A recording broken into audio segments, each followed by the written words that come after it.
আজকে চলুন একটু অন্যরকম ডিসকাশন করা যাক। অন্যরকম বলতে কোনো টেকনিক্যাল অ্যানালিসিস আজকে করব না। আজকে আমরা অন্য ধরনের কিছু ডেটা দেখব। আপনারা তো গত 3 থেকে 4 মাসে দেখেছেন মার্কেট পড়েছে, যদিও মার্কেট গত 1 মাসে উঠেছে, কিন্তু তার আগে পর্যন্ত মার্কেট পড়েছিল, এমনকি 22,000 লেভেল পর্যন্ত গিয়েছিল। কিন্তু কেন গিয়েছিল? যখনই কেউ প্রশ্ন করেছে কেন গিয়েছিল, মার্কেটে একটাই উত্তর, এফআইআই সেল করছে। এফআইআই সেল করছে তাই মার্কেট পড়ছে। কিন্তু এফআইআই কি সত্যি শুধুই সেল করছিল? না, এফআইআই ডেফিনেটলি সেলের সঙ্গে বাইও করেছে। হ্যাঁ, কিন্তু বাই কোথায় করেছে? যে স্টকগুলোতে এফআইআই দেখেছে এখানে ইনভেস্ট করলে লাভ হতে পারে, সেখানেই ইনভেস্ট করেছে এফআইআই। তাই বন্ধুরা, আজকে চলুন দেখি কোন কোন স্টকে গত 3 থেকে 4 মাসে এফআইআই ইনভেস্ট করেছে। তা আমি আপনাদের বন্ধু শুদ্ধশীল আপনাদের স্বাগত জানাই আপনাদের ফেভারিট ইউটিউব চ্যানেল স্টকাথনে। নমস্কার, আজকে শুরু করছি আজকের প্রোগ্রাম। তো এখানে আমরা আজকে ডিসকাস করব 5টি স্টক। এই 5টি স্টকের কোথায় এফআইআই ইনভেস্টমেন্ট বেড়েছে। তো চলুন প্রথম স্টকটি দেখুন। এই স্টকটিতে দেখুন আপনার এখানে প্রোমোটার হোল্ডিং 0, পাবলিকের হোল্ডিং কিন্তু অনেক বেশি, প্রায় আগে ছিল 89-90%, এখন কমে এসছে 84.7%-এ। কিন্তু এফআইআই হোল্ডিং দেখুন, আগে প্রায় 11% ছিল একটা সময় 2022-এ, সেখান থেকে কমে 5%-এ এসেছিল, কিন্তু লাস্ট দুটো কোয়ার্টারে 7%, সেখান থেকে 15.3%-এ চলে গেল মার্চে। অর্থাৎ যখন এফআইআই সব জায়গায় সেল করেছে, সেই দুটো কোয়ার্টারে এফআইআই এখানে দেখুন 10% ওপর স্টেক বাড়িয়েছে। এই স্টকটির একটু ফিনান্সিয়ালস ছোট্ট করে দেখে নেওয়া যাক। এখানে দেখুন গত 2 বছরে এফআইআই হোল্ডিং 4.4% বেড়েছে এই স্টকটিতে। পি লাস্ট 3 ইয়ার্স অ্যাভারেজ হচ্ছে 19.2, পি ট্রেলিং 12 মান্থস 18, যেটা কিনা ইন্ডাস্ট্রি মিডিয়ানের থেকে নিচে আছে। Price is two book value 0.9, that is less than 1। এটা খুব ইম্পর্টেন্ট একটা ফ্যাক্টর, যেটা কিনা ইন্ডিকেট করে স্টকটির ওপরের দিকে যাওয়ার কতটা ক্ষমতা আছে। আর ট্রেলিং 12 মান্থে পিইজি রেশিও 1.2, যেটা একটু বেশি। ফিনান্সিয়ালস দেখুন, রেভিনিউ কনসিস্টেন্ট আছে এবং রেভিনিউ গ্র্যাজুয়ালি বেড়ে লাস্ট 3-4টে কোয়ার্টারে যদি দেখেন, ওয়াই যদি দেখি 347 থেকে 393, যেটা কিনা 10%-এর থেকেও বেশি রেভিনিউ বেড়েছে। অপারেটিং প্রফিট যেখানে জুন মাসে লস করেছে, সেখানে দেখুন September quarter, December quarter, March কোয়ার্টারে প্রফিট কন্টিনিউয়াসলি বেড়েছে। অপারেটিং প্রফিট মার্জিন, এটা আরও ইন্টারেস্টিং ডেটা দেখুন, এটা কিনা একসময় নেগেটিভে চলে গিয়েছিল, সেখান থেকে এটা বাড়তে শুরু করেছে 10%, 7%, 11%। এবং প্রফিট, নেট প্রফিট দেখুন, সেটিও এখানে লসে ছিল জুন কোয়ার্টারে 24-এ, সেখান থেকে প্রফিটের দিকে এসছে, তাই 29 crore উপর হচ্ছে প্রফিট। সুতরাং এই স্টকটিতে এফআইআই ডেফিনেটলি দেখেছে যে ইনভেস্ট করলে কোনো লাভ হতে পারে, তাই এফআইআই ইনভেস্ট করেছে। এই স্টকটি আর কেউ নয়, এটা হচ্ছে ধনলক্ষ্মী ব্যাংক, যেটার ফিনান্সিয়াল স্ট্রেংথ যথেষ্ট হাই, ভ্যালুয়েশনও যথেষ্ট অ্যাফোর্ডেবল ভ্যালুয়েশন, এবং এখনও কোনো মোমেন্টাম দেখা যাচ্ছে না এই স্টকটিতে। এবার চলুন আজকে দ্বিতীয় স্টকে যাওয়া যাক। আজকে দ্বিতীয় স্টকে দেখুন, ইন্টারেস্টিংলি এখানেও দেখুন এফআইআই হোল্ডিং 2022-এর জুনে ছিল 11.5%, সেখান থেকে বাড়তে বাড়তে জুন 2024-এ 22.8%, তারপরে দেখুন 22.5, আবার এখানে কমেছে 21.9 যখন সেল আউট হচ্ছিল এফআইআই। সেখান থেকে মার্চ কোয়ার্টারে দেখুন জাম্প করে 6%-এর উপর জাম্প করে 27.7% হোল্ডিং বেড়েছে। এবং ইন্টারেস্টিংলি দেখুন প্রোমোটার হোল্ডিং কিন্তু সেভাবে বাড়েনি, বা কমেনি। আর পাবলিক হোল্ডিং উল্লেখযোগ্যভাবে কমেছে। সো পাবলিক হোল্ডিং যখনই কমছে জানবেন এফআইআই এবং প্রোমোটাররা বা প্রোমোটার সাপোর্টের লোকজন ডেফিনেটলি বাই করছে, এবং পাবলিক তখন বুঝতে পারছে না, তাই তারা সেল করেছে। এই স্টকটির দেখুন লাস্ট 2 বছরে এফআইআই হোল্ডিং বেড়েছে 13.68%, পি 3 ইয়ার্স অ্যাভারেজ হচ্ছে 27.3, পি ট্রেলিং 12 মান্থস হচ্ছে 22, যেটা ইন্ডাস্ট্রি অ্যাভারেজের থেকে একটু বেশি। Price is to book value 4.1, PEG trailing 12 months 1, less than 1 হলে খুব ভালো, কিন্তু এটা 1 আছে, তার মানে যথেষ্টই ভালো জায়গায় পিইজি আছে।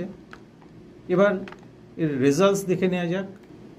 এইখানে দেখুন সেপ্টেম্বর 22 কোয়ার্টারে 237 ক্রোর ছিল এর রেভিনিউ, সেখান থেকে বাড়তে বাড়তে 369.9 ক্রোরে এসছে। আমি যদি ওয়াই দেখি 20%-এর উপরে রেভিনিউ গ্রোথ হয়েছে, কারণ 300 ছিল। অপারেটিং প্রফিট মার্জিন হিউজ, 89% যদি অপারেটিং প্রফিট মার্জিন হয়, সেই স্টকের পোটেনশিয়াল আপনারা চিন্তা করতে পারছেন। এবং প্রফিট, নেট প্রফিট দেখুন সেটাও যথেষ্ট বেড়েছে 169। এই স্টকটির নাম হচ্ছে Aptus Value Housing Finance India Limited. Financial strength medium financial strength, ভ্যালুয়েশনও মিড ভ্যালুয়েশন, খুব হাইলি ভ্যালুড নয়, এবং এখন টেকনিক্যালি নিউট্রাল আছে। সুতরাং এই স্টকটিতেও এফআইআই বাই করেছে, সুতরাং আমরাও এটার দিকে নজর রাখতে পারি। তৃতীয় স্টকটিতে দেখুন প্রোমোটার হোল্ডিং লাস্ট 2 কোয়ার্টারে সেম আছে, এফআইআই হোল্ডিং দেখুন লাস্ট 2 কোয়ার্টারে সেম আছে, কিন্তু ডিসেম্বর 24-এর থেকে প্রায় 6%-এর ওপর হঠাৎ করে এফআইআই হোল্ডিং বেড়েছে, যেটা কিনা কখনোই ছিল না। এবং ডিআইআই হোল্ডিংও দেখুন 0.5% বেড়েছে, তার আগের কোয়ার্টারে ছিল 0.3%।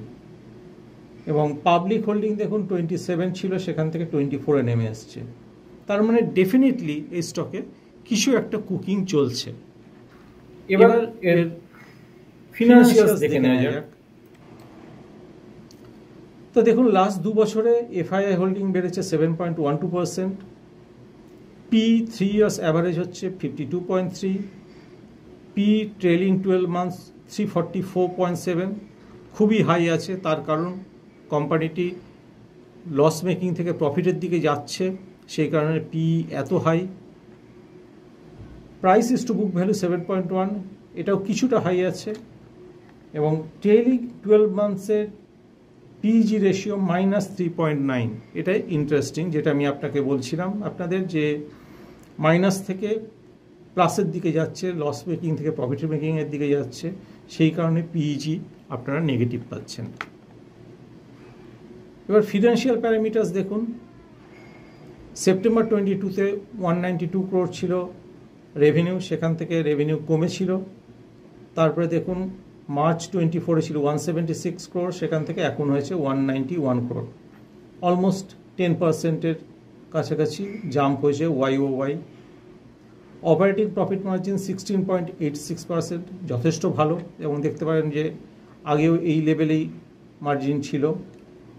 এবং যেটা আমি বলছিলাম আপনাদের, দেখুন এই ফিগারে দেখতে পাবেন যে লাস্ট কোয়ার্টারে নেট প্রফিট ছিল নেগেটিভ, সেখান থেকে এই কোয়ার্টারে মার্চ যে কোয়ার্টার শেষ হয়েছে সেখানে 4.3 ক্রোর পজিটিভ প্রফিটে এসছে। সুতরাং ডেফিনেটলি এই স্টকটিতেও কিছু একটা কুকিং চলছে, যার জন্য এফআইআই হোল্ডিং বাড়ছে। সো স্টকটির নাম হচ্ছে ইয়াশো ইন্ডাস্ট্রিজ। সো এখনও ফিনান্সিয়াল স্ট্রেংথ খুব একটা হাই নয় আর স্ট্রং নয়, কিন্তু টার্ন অ্যারাউন্ড হতে পারে, টার্ন অ্যারাউন্ড পোটেনশিয়াল আছে। ভ্যালুয়েশনও এক্সপেন্সিভ, এই স্টকটির দিকেও আমরা খেয়াল রাখতে পারি।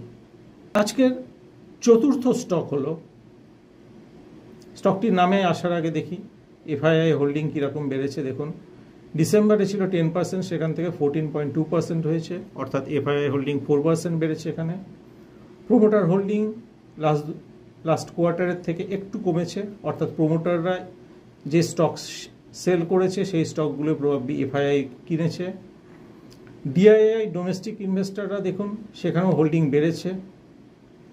পাবলিকের হোল্ডিং অলমোস্ট ফ্ল্যাট আছে, আগের রাদার একটু বেশি ছিল, সেখান থেকে পাবলিকের হোল্ডিং কিন্তু কমেছে গত এক বছরে। এবার চলুন এর একটু ফিনান্সিয়ালস দেখে নিই। লাস্ট 8 কোয়ার্টারে সেরকম কোনো এফআইআই হোল্ডিংয়ের চেঞ্জ নেই। P ratio last 3 years average available নেই, কারণ কোম্পানিটা নতুন company. P ratio total trailing 12 মান্থসে 153, যথেষ্টই বেশি। Price is to book value 17.3, এটাও বেশি। এবং পিইজি ট্রেলিং 12 মান্থসে 4.9, এটাও কিঞ্চিত বেশি আছে। এবার ফিনান্সিয়ালস দেখে নেওয়া যাক। এইখানে দেখুন ফিনান্সিয়ালস, যেখানে ডিসেম্বর 22-তে 62 ক্রোড় ছিল, সেখান থেকে প্রায় ডাবল হয়ে গেছে এখন 124 ক্রোড়। অপারেটিং প্রফিট মার্জিন 36% মার্জিনে কোম্পানিটা অপারেট করছে, তার মানে বুঝতে পারছেন কতটাই প্রফিটেবল কোম্পানিটা। এবং নেট প্রফিটও দেখুন যথেষ্ট বেড়ে হয়েছে 24.3 ক্রোড়। সো এই স্মল ক্যাপটির দিকেও আমরা খেয়াল রাখতে পারি। সো কোম্পানিটার নাম হচ্ছে Azad engineering limited. Financially medium strength, valuation expensive, কিন্তু এফআইআই বাই করছে, সুতরাং এর দিকে আমরা খেয়াল রাখতে পারি। এবং টেকনিক্যালিও এখনও নিউট্রাল আছে স্টকটি। এই স্টকটির দেখুন প্রোমোটার হোল্ডিং 0, অর্থাৎ এফআইআইরাই বেসিক্যালি প্রমোটিং করছে। এবং সেখানে দেখুন এফআইআই হোল্ডিং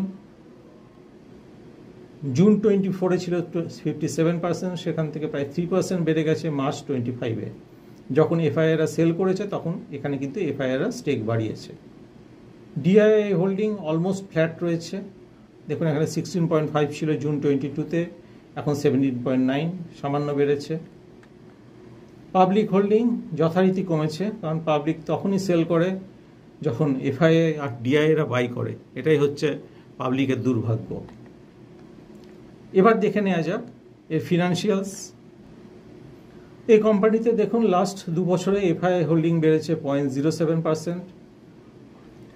পি রেশিও 11.8, যথেষ্ট কম। পি ট্রেলিং 12 মান্থস 14.1, এটাও ইন্ডাস্ট্রির তুলনায় যথেষ্ট কম। Price is to book value 3, খুব বেশি বলা যায় না। এবং ট্রেলিং 12 মান্থসের পিইজি রেশিও 0.4, যেটা কিনা খুবই হেলদি, অর্থাৎ এর আরও মুভ করার চান্স আছে। এবং রেভিনিউ ফিগারগুলো চলুন দেখে নিই। রেভিনিউ যেখানে সেপ্টেম্বর 22-তে ছিল 9,000 কোটি টাকা, সেখান থেকে বেড়ে মার্চ 25-এ হয়েছে 13,000। সুতরাং আপনারা দেখতে পাচ্ছেন রেভিনিউ কন্টিনিউয়াসলি গ্রো করেছে লাস্ট 4টে কোয়ার্টারে। 10,000 ছিল মার্চ 24-এ। অপারেটিং মার্জিন খুবই কম কোম্পানিটার, কিন্তু কোম্পানিটার রেভিনিউ যেহেতু প্রচুর, সুতরাং প্রফিট যথেষ্ট ভালো হয়। এখানে দেখুন নেট প্রফিট 209 কোটি টাকা। নেট প্রফিট অবশ্যই কিছুটা কমেছে, কিন্তু কোম্পানিটার ফান্ডামেন্টালি টার্ন অ্যারাউন্ড স্টোরি আছে ডেফিনেটলি, নাহলে এফআইআই বাই করতো না। চলুন কোম্পানিটার নাম দেখে নেওয়া যাক। সে কোম্পানিটা হচ্ছে রেডিংটন লিমিটেড, যেটা ফিনান্সিয়াল স্ট্রেংথ যথেষ্ট হাই, ভ্যালুয়েশন অ্যাফোর্ডেবল। এবং মোমেন্টাম স্কোর যদি দেখেন, তখন momentum score little bit bullish, অর্থাৎ কোম্পানিটার দাম বাড়ার চান্স আছে। তো আজকে বন্ধুরা এইটাই 3টে স্টকের 5টা স্টকের এফআইআই হোল্ডিং নিয়ে আমরা আলোচনা করলাম। আপনারা নিজেরা এর ফান্ডামেন্টাল অ্যানালিসিস করুন এবং তারপরে সিদ্ধান্ত নিন এই স্টকগুলোতে কী করা যেতে পারে। আবার আপনাদের সঙ্গে দেখা হবে পরবর্তী ভিডিওতে। ততক্ষণের জন্য নমস্কার। All information in this video is for educational purposes only and is not intended to give specific trading advice. No specific recommendation is given to buy, hold, or sell any of these market/securities or exchange traded funds related to these markets. Please consult your investment advisor or make your own analysis before making investments or initiating trades. Investing and trading involves financial risk.